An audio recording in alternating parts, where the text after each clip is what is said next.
సభా సరస్వతి పుత్రులకు వినమ్ర ప్రణామములు.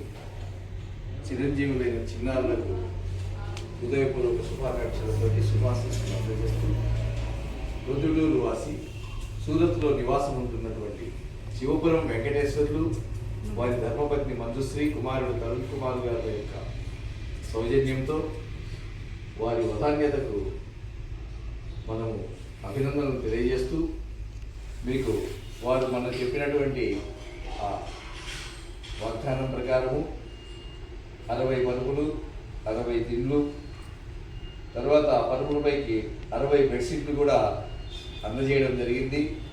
వారి యొక్క ఈ సేవా తత్పరతకు, వారి యొక్క వదాన్యతకు, వారి యొక్క సహృదయానికి మన స్వామి దయానంద